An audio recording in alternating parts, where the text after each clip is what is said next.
uno puede hablar en un primer nivel de pensamiento nacional en referencia al pensamiento filosófico, ensayístico, humanístico, político, social, incluso a veces literario, que ha sido producido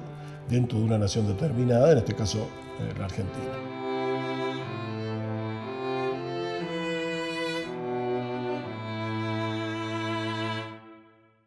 Un segundo nivel que uno podría señalar es el de aquellos que han tomado a la nación como objeto, o lo nacional como objeto, es decir, todo pensamiento que tenga en cuenta una cierta noción de lo que debe ser la nación argentina. En esto, el pensamiento nacional abarca, digamos, de, no sé, Sarmiento, Echeverría, Mitre, y por supuesto las versiones también que se hayan dado desde, en fin, Lugones, ingenieros, del Valle Berlucea, Alfredo Palacios, en fin, digamos, todos aquellos que han hablado de lo nacional y han pensado lo nacional como una cierta estructura para ser imaginada, qué país queremos, qué país necesitamos.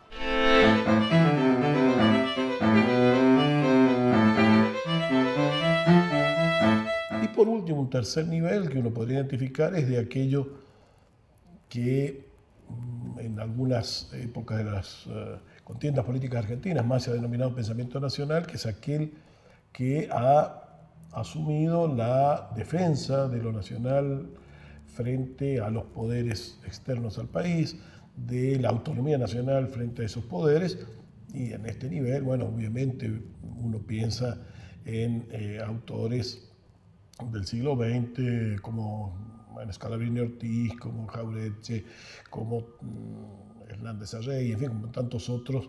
que han pensado la argentinidad desde el punto de vista de sostener los intereses nacionales frente a intereses que provienen de las grandes potencias y que históricamente han depredado a la Argentina.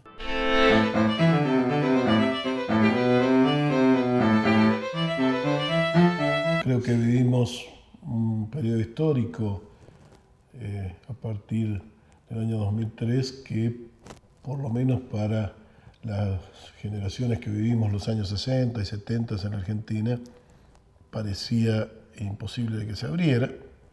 Estábamos casi resignados a que la derrota sufrida por los grandes contingentes y luchas emancipatorias de los años 60 y 70, que en Argentina fueron tan efervescentes, cuando el Cordobazo,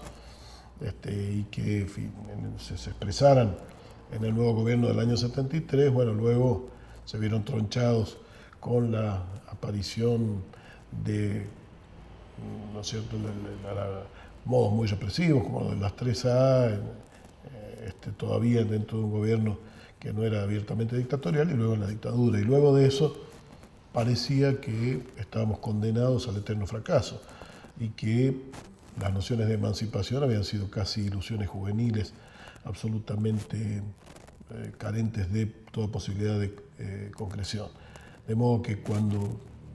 se pudo hacer, por ejemplo, la monumental renegociación de la deuda externa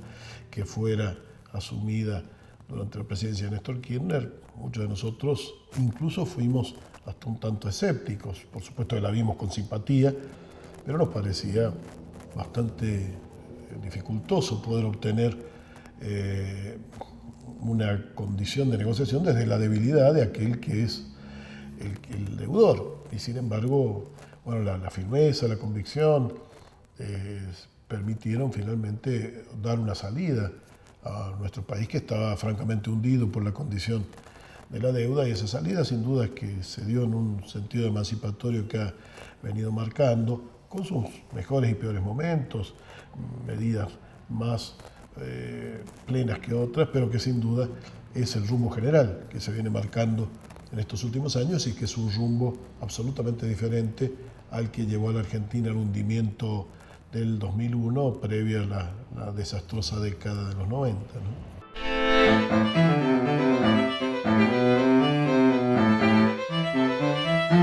que ciertamente hay una relación, ¿no?, con lo latinoamericano, pues si bien esto venía expuesto, ¿no?, en algunas lecturas de otras épocas, ¿no?, Jorge Abelardo Ramos, quizá tanto Rodolfo Puigros, el mismo Perón, ¿no?, que hablaban de la Latinoamérica unida. En algún momento esto parecía casi una retórica vacía, ¿no?, algo que, bueno, era una especie de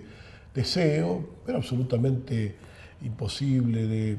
tener algún tipo de concreción, sobre todo porque cuando había en algún país una política progresiva, como fue el caso de Perú en la época de Velasco Alvarado, o como fue, digamos, Juan José Torres en Bolivia, o el mismo Allende en Chile, bueno, eran expresiones aisladas, países únicos dentro de un concierto general gobernado por la geopolítica imperial, y de modo tal que a pensar en algún tipo de unidad emancipatoria latinoamericana sonaba más a, bueno, bandera originada en un deseo, en una situación utópica, pero no en una posibilidad histórica. Esto esta vez por primera vez se ha dado a partir de ese impulso extraordinario que Chávez lanzó desde Venezuela y que luego se fue generalizando de diversos modos en países como Argentina, Bolivia, Ecuador y a su manera Brasil, de un modo más moderado Chile, también Uruguay, en fin, una ola de países que han permitido pensarnos más fuertemente que nunca como parte de América Latina. Si la guerra de Malvinas por primera vez nos situó en que nuestros amigos eran los latinoamericanos y no los del norte, digamos, no ni Inglaterra ni Estados Unidos, esta experiencia es más fuerte porque es más continuada en el tiempo y es una experiencia no simplemente en contra de algo, sino a favor de algo en conjunto y con permanencia de gobiernos que tienen apoyo popular, que son fruto de elecciones democráticas y transparentes, generalmente repetidas, es decir, con reelecciones que son fruto de la popularidad de estos gobiernos y que permiten pensar, ¿sí?, una América Latina en conjunto, sin, por supuesto, dejar de lado sus diferencias y sus singularidades, pero sí con intereses geopolíticos claramente comunes a todos y donde efectivamente se empieza a caminar bastante en esa dirección, incluso en lo económico, lo financiero, y hasta se llegó a pensar en proyectos militares conjuntos que permitan ir construyendo, digamos, una condición geopolítica de unidad sudamericana sobre todo, pero también podría ser con parte de Centroamérica, que hoy tiene procesos sumamente interesantes, tanto en El Salvador como en Costa Rica, y los ha tenido también en Nicaragua, ¿no? O sea que parte importante de América Central hoy tiene también procesos parecidos a estos que hay en América del Sur.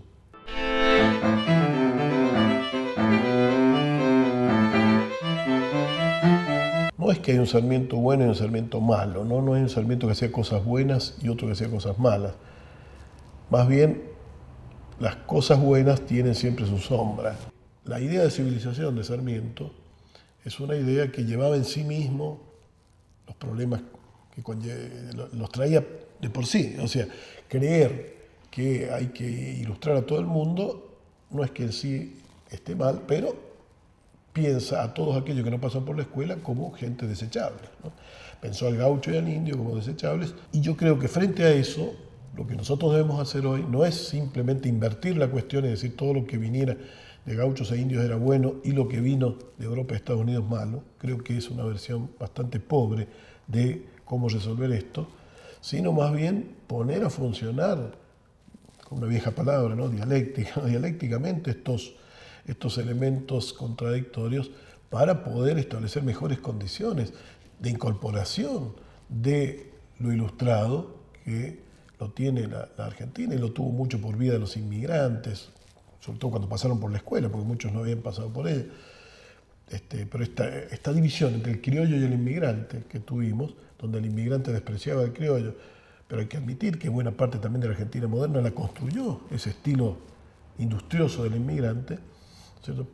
Pero, digamos, a su vez de eso se deduce y se deriva el rechazo al criollo y su desconsideración, que la vemos hoy muy establecida en nuestras clases medias bajo el apelativo de los negros, ¿no? Netamente depreciativo y brutalmente racista, digamos, ¿no?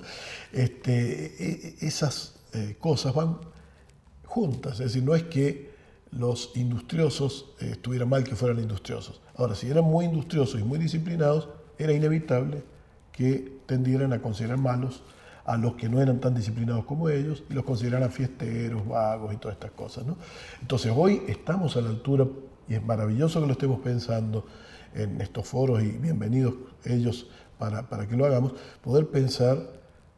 las síntesis siempre provisionales y siempre tensas entre estas tradiciones, no síntesis que no se van a sintetizar plenamente en ninguna armonía preestablecida, digamos, ¿no? Pero que sí pueden dialogar entre sí para que las aristas de lo peor que nos dejó lo ilustrado las podamos, diríamos, limar a fin de que aquello que de bueno nos ha dejado ese sistema escolarizado, una noción cultural de una Argentina que por lo menos alguna vez fue muy ilustrada, ¿no es cierto?, no conlleven en cambio la depreciación del diferente, la homogeneización compulsiva y la jerarquización social, donde parece que si eres rubio y de arriba estás bien y si eres moreno y de abajo estás muy mal, ¿no?